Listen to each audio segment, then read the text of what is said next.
الحمد للہ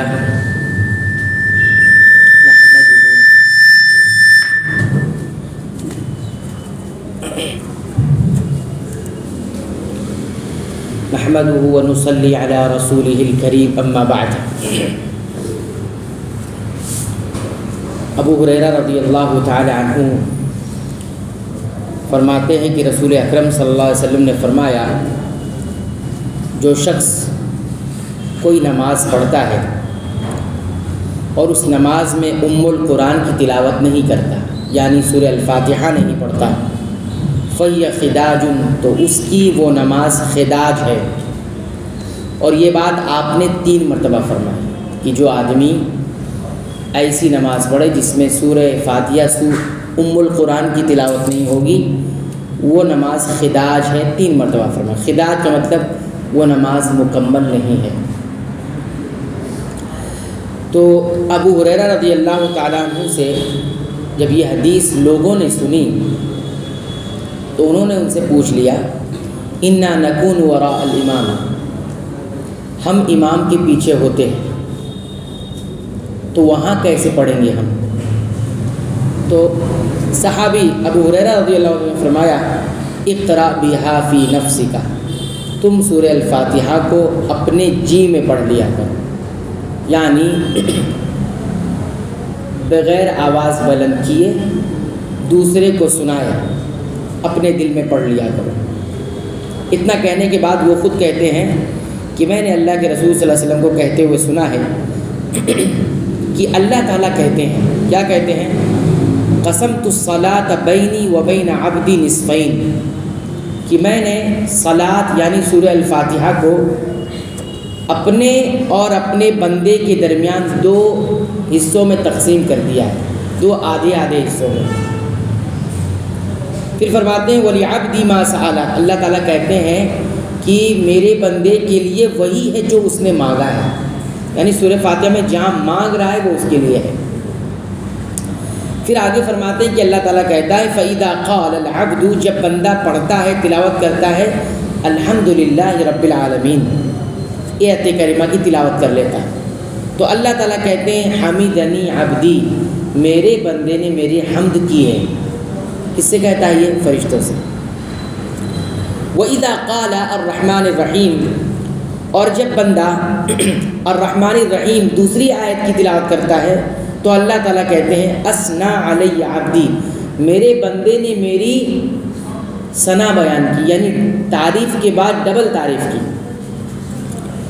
وَإِذَا قَالَ مَالِكِ يَوْمِ الدِّينِ، اور جب بندہ مالک یوم الدین کی تلاوت تیسری آیت کریمہ کی تلاوت کرتا ہے تو اللہ تعالیٰ جواب میں کہتے ہیں مجدنی عبدی، میرے بندے نے میری بزرگی بیان کی، حمد ثنا بزرگی۔ اور ایک روایت میں اس طرح سے آیا فوض الی عبدی، میرے بندے نے سب کچھ میرے حوالے کر دیا۔ یہ کس آیت کی جواب میں کہتا ہے؟ مالک یوم الدین کی۔ اس کے بعد فرماتے ہیں کہ جب بندہ پڑھتا ہے ایاک نعبد و ایاک نستعین، تو اللہ تعالیٰ کہتے ہیں ھذا بینی و بین عبدی، یہ میرے اور میرے بندے کے درمیان ہے۔ ایاک نعبد کا حصہ اور اوپر جو 3 آیتیں یہ میرے لیے، اور و ایاک نستعین سے آگے جو آیت آ رہی ہے وہ بندے کے لیے۔ تو کہتے ہیں وَلِعَبْدِ مَا سَأَلَ، اور میرے بندے کے لیے وہی ہے جو اس نے مانگا ہے، سوال کیا ہے۔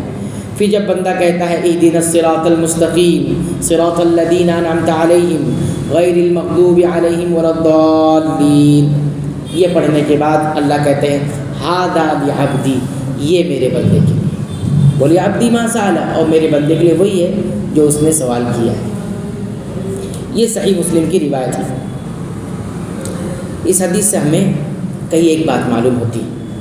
ایک بات جو بطور خاص ذکر کرنی ہے وہ یہ کہ اللہ تعالیٰ نے قرآن حکیم میں نماز کے بارے میں یہ فرمایا ہے کہ نماز بے حیائی سے اور برائی سے روکتی ہے، ان الصلاۃ تنہیٰ عن الفحشاء والمنکر۔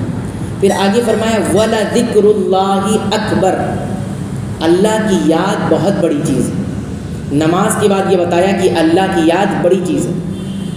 تو کچھ لوگوں نے اس کا غلط مطلب نکال لیا۔ کیا مطلب نکال لیا؟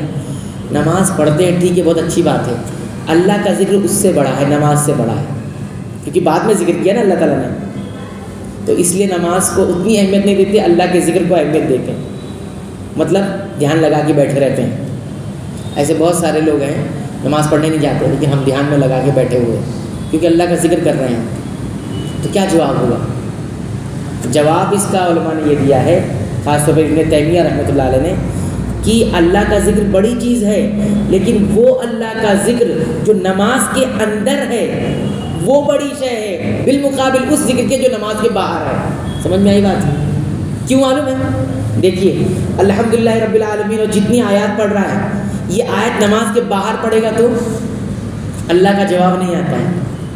اللہ بطور بندے کی شان کو مد میں یہ بات نہیں کہتے ہیں، لیکن نماز کے اندر جب یہ آیت تلاوت کرتا ہے تو اللہ تعالیٰ اپنے فرشتے کہ میرے بندے نے میری تعریف کی۔ یہ ہے جواب۔ کتنا عظیم روحانیت کا طریقہ ہے نماز۔ شاید ہم صرف اس حدیث پر غور کر کے نماز پڑھ لیں تو روحانیت کے اعلیٰ درجے کو پہنچ جائیں، عبدیت کے اعلیٰ درجے کو پہنچ جائیں۔ بہرحال یہ ایک بات تھی جو آپ کے سامنے رکھ دی گئی ہے۔ اب اس آیت کریمہ سے اس حدیث سے ہمیں کئی ایک بات معلوم ہے، چند بات میں آپ کے سامنے ذکر کرتا ہوں۔ پہلی بات، اس حدیث سے ہمیں سورہ فاتحہ پڑھنے کا جو حکم ہے واجب وہ معلوم ہوتا ہے۔ سورہ فاتحہ پڑھنے کا حکم کیا ہے؟ واجب ہے ہر نماز پڑھنے والے کو، وہ کوئی سی بھی نماز ہو، اگر نماز ہے تو سورہ فاتحہ اس میں ہے۔ اب چاہے نماز پڑھنے والا امام کی حیثیت سے پڑھ رہا ہو یا نماز پڑھنے والا امام کے پیچھے مقتدی بن کر نماز پڑھ رہا ہو یا اکیلے پڑھ رہا ہو، کوئی بھی نماز ہو، جنازے کی نماز ہو، تب بھی سورہ فاتحہ کیا کرنا ہے؟ پڑھنا ہے۔ ٹھیک۔ دوسری چیز، اس حدیث سے ہمیں معلوم ہوتی ہے کہ سورہ فاتحہ کی شان کتنی بڑی ہے۔ وہ اتنی بڑی ہے کہ اللہ تعالیٰ نے اس کو نماز کہہ دیا، پورا نماز کہہ دیا۔ یہ نہیں کہا قسمت الفاتحۃ بینی و بین عبدی نصفین، میں نے سورہ فاتحہ کو اپنے اور اپنے بندے کے درمیان دو حصوں میں تقسیم کیا ہوا ہے۔ یہ نہیں کہا، کیا کہا؟ میں نے نماز کو، اور نماز کہہ کر آگے کس بات کا ذکر آ رہا ہے؟ سورہ فاتحہ کا۔ تو نماز کیوں کہا ہے؟ سورہ فاتحہ کو نماز ہی کہہ دیا گیا ہے، مطلب کتنی اونچی شان ہے اس کی۔ نماز کے باہر سورہ فاتحہ پڑھیں گے تو وہ اہمیت نہیں ہے جتنی اہمیت صلاۃ کے اندر سورہ فاتحہ پڑھنے کی۔ تیسری بات بہت اہم ہے، وہ سنیے کہ سورہ فاتحہ ایک ایسی سورت ہے قرآن حکیم کی جو اور سورتوں کو وہ عظمت نہیں حاصل ہوئی جو اس کو حاصل ہوئی ہے۔ وہ کیا ہے؟ وہ یہ کہ بندہ جو ہے اس کو پڑھنے کے بعد اس کا آدھا حصہ اس کے رب کے لیے اور آدھا حصہ اس کے لیے، ہے نا؟ شروع کا جو حصہ یہ معنی کے اعتبار سے ہے، ٹھیک ہے؟ معنی پہلے میں دیکھیے آپ، اللہ کی حمد ہے، ثنا ہے، جس کو ڈبل حمد کو ثنا کہتے ہیں، پھر حمد کو 3 بار کر دو تو کیا ہو جاتی ہے؟ وہ بزرگی ہو جاتی ہے، تمجید اس کو کہتے ہیں، ٹھیک ہے؟ یہ تینوں ہو گئے، اور بعد میں پھر بندہ کیا کہتا ہے؟ اپنا معاملہ اللہ کے حوالے کر دیتا ہے، اور اس کے بعد پھر ہدایت کی دعا کرتا ہے، اور اس کے بعد اللہ سے مدد کی دعا کرتا ہے، اور پھر غلط راستوں سے بچنے کی دعا کرتا ہے۔ چوتھی بات اس حدیث سے یہ بھی معلوم ہوتی ہے کہ بسم اللہ الرحمن الرحیم سورہ فاتحہ کا حصہ نہیں ہے۔ بات سمجھ میں آئی کہ اللہ تعالیٰ سورت کی ابتدا کہاں سے کر رہے ہیں؟ الحمدللہ رب العالمین سے۔ اگر سورہ فاتحہ بسم اللہ سورہ فاتحہ کا حصہ اور ایک آیت ہوتی تو اللہ رب العالمین وہاں سے ابتدا کرتے، ٹھیک؟ تو اسی حدیث کی روشنی میں علماء نے کیا کہا ہے کہ بسم اللہ الرحمن الرحیم سورہ فاتحہ کی آیت نہیں ہے۔ تو اہدنا الصراط المستقیم صراط الذین انعمت علیہم یہ ایک آیت ہے، صراط الذین انعمت علیہم، اور غیر المغضوب علیہم ولا الضالین یہ ایک آیت ہے جو 7ویں آیت ہے۔ اب دیکھیے اس کے بعد 5ویں بات ہمیں اس آیت کریمہ سے، اس حدیث سے یہ معلوم ہوتی ہے کہ اللہ تعالیٰ اپنے بندے کے ساتھ کتنا توجہ دیتے ہیں۔ ہاں، بندہ نماز میں جب آ جاتا ہے تو اللہ تعالیٰ کی توجہ، خصوصی جو توجہ ہوتی ہے وہ بندے کی طرف آ جاتی ہے، اور وہ اس طور پر کہ جب بندہ اپنے رب کی تعریف کرتا ہے تو اللہ رب العالمین اس کی مدح بیان کرتے ہیں۔ ایک حمد ہوتی ہے اور ایک مدح ہوتی ہے۔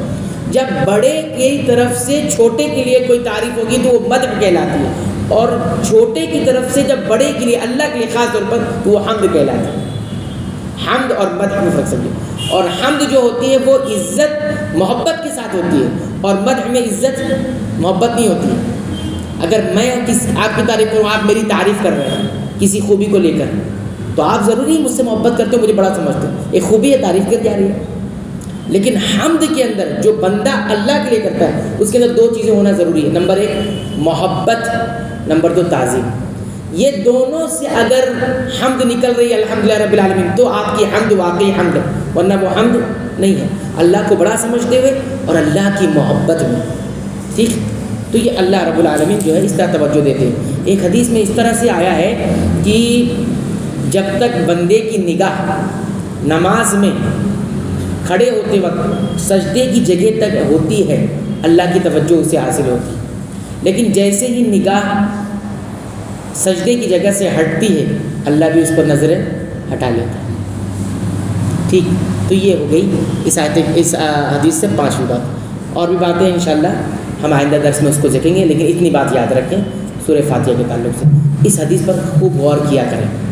جن کا دل نماز میں نہیں لگتا ہے, نماز میں وسوسے بہت آتے, خیالات بہت آتے, اس حدیث کو بار بار پڑھیں اور اللہ کے اس جواب کا استحضار کریں کہ اللہ میری اس گنہگار کا جواب دیتا ہے سورہ فاتحہ. اب جو پڑھے گا اس کا جواب آتا ہے, جو نہیں پڑھے گا اس کا جواب کیسے آئے گا؟ اور اللہ تعالیٰ کی شان یہ کہ سب کا جواب دیتا ہے. یہ دیکھیے, یہ الگ ہی قدرت ہے, یہ الگ ہی اللہ کی شان ہے.